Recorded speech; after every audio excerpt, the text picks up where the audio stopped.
കുട്ടികൾക്ക് സ്കൂളിൽ ഫോൺ കൊണ്ടുപോകാൻ അനുവാദമില്ലല്ലോ, അതുപോലെ തന്നെ അവരെ ഫോൺ കൊണ്ടുപോയിട്ടുണ്ടോ എന്ന് ചോദിക്കാനായിട്ട് ദേഹപരിശോധന ചെയ്യാനായിട്ട് അവകാശമുണ്ടോ? കുട്ടികൾക്ക് എന്തായാലും ബാലാവകാശ കമ്മീഷന്റെ ഓർഡർ പ്രകാരം ഫോൺ കൊണ്ടുപോകാൻ പറ്റില്ല. പക്ഷേ ചില പ്രത്യേക സാഹചര്യങ്ങളിൽ, അതായത് ഈ പറയുന്ന പേരൻസിൻ്റെ പെർമിഷനോടുകൂടി പ്രത്യേക സാഹചര്യങ്ങളിൽ ഫോൺ കൊണ്ടുപോകുന്നൊരു സിറ്റുവേഷൻ ഉണ്ടാവുകയാണെങ്കിൽ ആ ഫോൺ സ്വിച്ച് ഓഫ് ആക്കി അത് സൂക്ഷിക്കാനുള്ളൊരു സിസ്റ്റം ഉണ്ടാക്കി കൊടുക്കേണ്ടത് സ്കൂളിൻ്റെ റെസ്പോൺസിബിലിറ്റിയാണ്. ഇനി അതേപോലെ തന്നെ കുട്ടികൾ ഫോൺ കൊണ്ടുവന്നിട്ടുണ്ടോ എന്നറിയാൻ വേണ്ടിയിട്ട് അവരുടെ അന്തസ്സിനോ ആത്മാഭിമാനത്തിനോ ഒക്കെ ബുദ്ധിമുട്ടുണ്ടാകുന്ന രീതിയിലുള്ള ദേഹപരിശോധന, ബാഗ് പരിശോധന എന്ന് പറഞ്ഞ സംഭവങ്ങൾ ഇല്ലീഗലായ കാര്യമാണെന്ന് ബാലാവകാശ കമ്മീഷൻ ഒരു ഓർഡർ പ്രകാരം പറഞ്ഞിട്ടുണ്ട്. പക്ഷേ ഈ ഓർഡർ കേരള ഗവൺമെൻറ് കേരളത്തിലെ എല്ലാ സ്കൂളുകളിലും നടപ്പിലാക്കിയിട്ടുണ്ടോ എന്നുള്ള ചോദ്യമാണ് ഇപ്പോൾ എൻ്റെ ഉള്ളിലുള്ളത്. സോ ഇത് ഇങ്ങനൊരു സംഭവം, ഇങ്ങനൊരു നിയമവശമുള്ള കാര്യം എനിക്ക് എല്ലാവരോടും പറയാൻ ആഗ്രഹം ഉണ്ടായിരുന്നു. അതാണ് എനിക്ക് പറയുന്നത്. ടൂറിസ്റ്റ് പ്ലേസുകളിൽ പോകുന്ന സമയത്ത് MRPയിലും കൂടുതൽ വില ഈടാക്കുന്നതായിട്ട് പലപ്പോഴും കാണാറുണ്ട്. ഇതിനെതിരെ നമുക്ക് എങ്ങനെയാണ് ലീഗലി മൂവ് ചെയ്യാൻ പറ്റുക? ഈ ടൂറിസ്റ്റ് പ്ലേസ് ആയിക്കോട്ടെ അല്ലെങ്കിൽ ഒരു സാധാരണ സ്ഥലമായിക്കോട്ടെ, MRP ഉള്ള പ്രോഡക്റ്റിൻ്റെ മുകളിൽ ഷോപ്പ് കീപ്പേഴ്സിന് വിൽക്കാനുള്ള റൈറ്റ് ഇല്ല. അതായത് MRP 30 പക്ഷേ ചില ആൾക്കാർ കൂളിംഗ് ചാർജ് എന്ന് പറഞ്ഞിട്ട് 35 വിൽക്കുന്ന ആൾക്കാരുണ്ട്. അല്ലെങ്കിൽ ചില ടൂറിസ്റ്റ് ലൊക്കേഷനിൽ, ഞങ്ങൾ ടൂറിസ്റ്റ് ലൊക്കേഷനിലായതുകൊണ്ട് ഞങ്ങൾക്ക് MRPയുടെ മുകളിൽ ഈ പറയുന്ന പാക്കേജ്ഡ് ഗുഡ്സ് വിൽക്കാനുള്ള റൈറ്റ് ഉണ്ട് എന്ന് ഷോപ്പ് കീപ്പേഴ്സ് പറയാറുണ്ട്. അങ്ങനെ പറയാനുള്ള റൈറ്റ് ഷോപ്പ് കീപ്പേഴ്സിനില്ല. അത് ലീഗൽ മെട്രോളജി ആക്ടിൻ്റെ വയലേഷനാണ്. അങ്ങനെ ചെയ്യുന്ന ആൾക്കാർക്കെതിരെ നമ്മൾക്ക് ലീഗൽ മെട്രോളജി ഡിപ്പാർട്ട്മെൻറ്റ്, നമ്മുടെ സ്റ്റേറ്റിലുള്ള ലീഗൽ മെട്രോളജി ഡിപ്പാർട്ട്മെൻറ്റിന് പരാതി കൊടുക്കാൻ പറ്റും. പിന്നെ അതേപോലെ തന്നെ ബില്ലും കാര്യങ്ങളൊക്കെ ഉണ്ടെങ്കിൽ, അതായത് ഇത്ര വിറ്റ സാധനം കൃത്യമായി കാണിക്കാനുള്ള ബില്ലും കാര്യങ്ങളൊക്കെ നിങ്ങളുടെ കയ്യിലുണ്ടെങ്കിൽ നിങ്ങൾക്ക് കൺസ്യൂമർ കോടതിയിലും പരാതി കൊടുക്കാൻ പറ്റും. ബിക്കോസ് നിങ്ങളുടെ കൺസ്യൂമർ റൈറ്റ്സിൻ്റെ വയലേഷൻ ആണ് എന്നുള്ള കാര്യം കൂടിയുണ്ട്. ഇത്തരം 2 കാര്യങ്ങളാണ് ചെയ്യാൻ പറ്റുക. ലീഗൽ മെട്രോളജി ഡിപ്പാർട്ട്മെൻറ്റിന് പരാതി കൊടുക്കാനുള്ള വെബ്സൈറ്റും കാര്യങ്ങളൊക്കെ ഗൂഗിളിൽ ജസ്റ്റ് സെർച്ച് ചെയ്താൽ കിട്ടുന്നതാണ്. അതുവഴി നിങ്ങൾക്ക് പരാതി കൊടുക്കാൻ പറ്റും. അവർ വന്നിട്ട് അന്വേഷിച്ചിട്ട് ഈ പറഞ്ഞ സംഭവം ലംഘിക്കുന്നുണ്ടെങ്കിൽ വലിയ എമൗണ്ട് ഷോപ്പ് കീപ്പേഴ്സ് ഫൈനായിട്ട് കൊടുക്കേണ്ടി വരും. സോ എനിക്ക് ഷോപ്പ് കീപ്പേഴ്സിനോട് പറയാനുള്ള കാര്യം വെച്ചാൽ ഇങ്ങനെ പാക്കേജ്ഡ് ഗുഡ്സിന് MRPയുടെ മുകളിൽ വിൽക്കാനുള്ള റൈറ്റ് അവർക്കില്ല. ഇപ്പോൾ ഈ ഫൈനായിട്ട് കൊടുക്കേണ്ടി വരും എന്ന് പറഞ്ഞില്ല, അത് ആ ഫൈനാണോ അതോ കോമ്പൻസേഷൻ ആയിട്ട് ഈ പരാതിപ്പെടുന്ന ആൾക്ക് ഇത് കിട്ടുമോ? കാരണം ചിലപ്പോൾ ഒരു വളരെ ചെറിയ എമൗണ്ടിനായിരിക്കും ഈ ഒരു പ്രശ്നം വന്നിട്ടുണ്ടാകുക.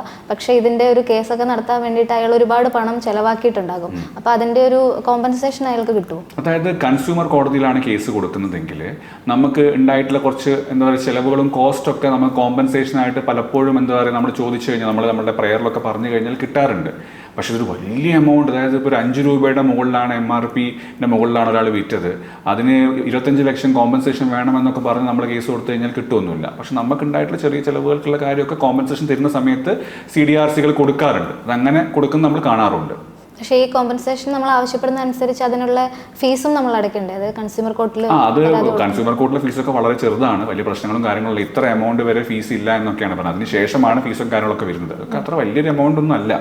പക്ഷെ അതൊക്കെ നമുക്ക് തിരിച്ച് അധികം കിട്ടാറുണ്ട്. നമ്മൾ പ്രൂവ് ചെയ്ത് നമ്മൾ കേസ് ജയിച്ചു കഴിഞ്ഞാൽ നമുക്ക് ആ പറഞ്ഞ ഫീസും കാര്യങ്ങളൊക്കെ ചേർത്തിട്ടാക്കി ഒരു കോസ്റ്റ് ഒന്നുമില്ലേക്ക് നമുക്ക് തരിക. അതൊക്കെ എന്താ പറയുക, ഞാനാണ് പറഞ്ഞത് കൺസ്യൂമർ കോടതികളിൽ കൺസ്യൂമറിന് സ്വയം കേസ് കൊടുക്കാൻ പറ്റും.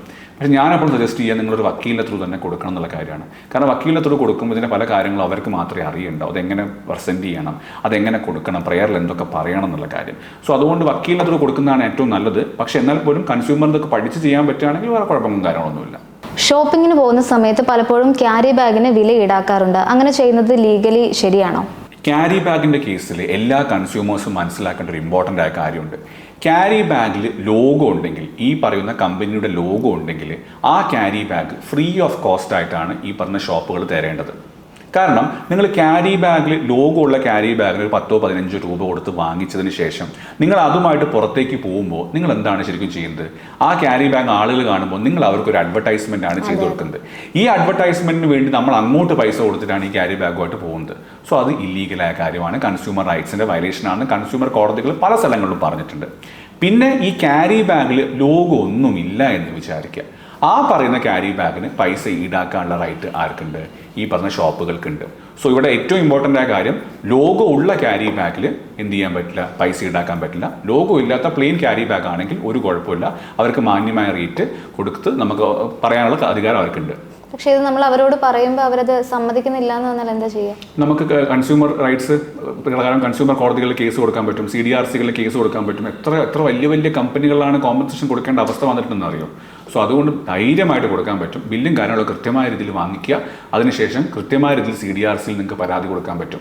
അല്ലെങ്കിൽ നിങ്ങൾ അവിടുത്തെ മാനേജറെ വിളിച്ച് കാര്യങ്ങൾ കൃത്യമായ രീതിയിൽ അറിയിച്ചു കൊടുക്കുക. കാരണം ഒന്ന് ജസ്റ്റ് ഗൂഗിൾ ചെയ്താൽ കുറേ ലേറ്റസ്റ്റ് ആയിട്ടുള്ള ജഡ്ജ്മെൻറ്റ്സ് കയ്യിലുണ്ടാവും. അത് അവരെ കാണിച്ചു കൊടുത്താൽ മതി. ഞാൻ ഇങ്ങനെ തന്നെ റീസെൻ്റ് ആയിട്ട് കൊച്ചിയിലുള്ള അത്യാവശ്യം വലിയൊരു സ്ഥലത്ത് പോയിട്ട് ഞാൻ ക്യാരി ബാഗ് എനിക്ക് തന്നു. അപ്പം ആ ക്യാരി ബാഗിന് പൈസ ഈടാക്കിയിട്ടുണ്ട്. അവിടെ കൃത്യമായ ലോഗോ ഉണ്ട്. അപ്പം ഞാൻ അവിടെ നിന്ന് പറഞ്ഞു, ഞാൻ ക്യാരി ബാഗിന് ഒരു പൈസയും നിങ്ങൾക്ക് തരാൻ പോകുന്നില്ല. ബിക്കോസ് നിങ്ങളുടെ ക്യാരി ബാഗിൽ ലോഗോ ഉണ്ട്, ഇത് നിങ്ങൾ എനിക്ക് ഫ്രീ ആയിട്ട് തരണം. നിങ്ങൾക്ക് ലോഗോ ഇല്ലാത്ത ക്യാരി ബാഗ് ഉണ്ടെങ്കിൽ അത് ഞാൻ പൈസ കൊടുത്ത് വാങ്ങിക്കാൻ തയ്യാറാണ്, എനിക്ക് വേറെ കുഴപ്പങ്ങളും കാര്യങ്ങളൊന്നുമില്ല. അപ്പോൾ അവർ പറഞ്ഞു ഇത് നമ്മുടെ കമ്പനി പോളിസിയാണ് പറഞ്ഞു. അപ്പം ഞാൻ കൃത്യമായ ഇതിൽ ജഡ്ജ്മെൻറ്റ്സ് എടുത്ത് കാണിച്ചു കൊടുത്തു. ഞാൻ പറഞ്ഞു, ഞാനിപ്പോൾ കേസ് കൊടുക്കുകയാണെങ്കിൽ നിങ്ങൾ എനിക്ക് കോമ്പൻസേഷൻ തരേണ്ട അവസ്ഥകൾ വരാറുണ്ട്. സോ നിങ്ങൾ ഈ പരിപാടി അവസാനിപ്പിക്കണമെന്ന് പറയുകയും മാനേജർ വന്നു, മാനേജറോട് സംസാരിച്ചു. അതിനുശേഷം അതിൻ്റെ ബാക്കിൽ വന്ന് ഒരാൾക്കും പൈസ കൊടുക്കേണ്ട അവസ്ഥ വന്നിട്ടില്ല. ഇപ്പം ഞാൻ ലേറ്റസ്റ്റ് ആയിട്ട് അറിഞ്ഞ സമയത്ത് അവർ ആ പരിപാടി അവസാനിപ്പിച്ചു. അവർ ക്യാരി ബാഗ് ഫ്രീ ആയിട്ട് കൊടുക്കുന്ന സംഭവങ്ങളിലേക്ക് പോകുന്നുണ്ട്. സോ അങ്ങനെ മാറ്റങ്ങൾ ഉണ്ടാവുന്നുണ്ട്. ആൻഡ് എനിക്ക് തോന്നുന്നു പല സ്ഥലങ്ങളിലും ക്യാരി ബാഗ് ലോഗോ ഉണ്ടെങ്കിൽ ഫ്രീ ആണ്, പക്ഷേ ലോഗോ ഇല്ലാത്ത ക്യാരി ബാഗ് ആണെങ്കിൽ അവർ പൈസ ചാർജ് ചെയ്യും. അതിൽ അവർക്കൊരു കുഴപ്പമില്ല. പക്ഷെ അതിൽ നമുക്കൊരു ബേസിക് സംശയം വരുന്നതാണ്, നമ്മളിപ്പോൾ ഒരു സാധനം വാങ്ങാൻ പോവാണ്, നമുക്ക് അത് വെറുതെ കയ്യിൽ പിടിച്ചുകൊണ്ട് വരാൻ പറ്റില്ലല്ലോ. അപ്പോൾ ശരിക്കും ഇതൊരു ഫ്രീ ഓഫ് കോസ്റ്റിന് എല്ലാവർക്കും ലോഗോ ഉണ്ടെങ്കിലും ഇല്ലെങ്കിലും അവൈലബിൾ ആകണ്ടേ എന്നൊരു ബേസിക് ഒരു സംശയം കൂടി എനിക്ക് എൻ്റെ ബേസിക് ആഗ്രഹം പ്രകാരം അത് ഫ്രീ ആയിട്ട് കൊടുക്കണമെന്നാണ് ഞാൻ ആഗ്രഹിക്കുന്നത്. മനസ്സിലായല്ലോ? അതായത് അല്ലെങ്കിൽ നമ്മൾ ക്യാരി ബാഗ് കൊണ്ടുപോകണം.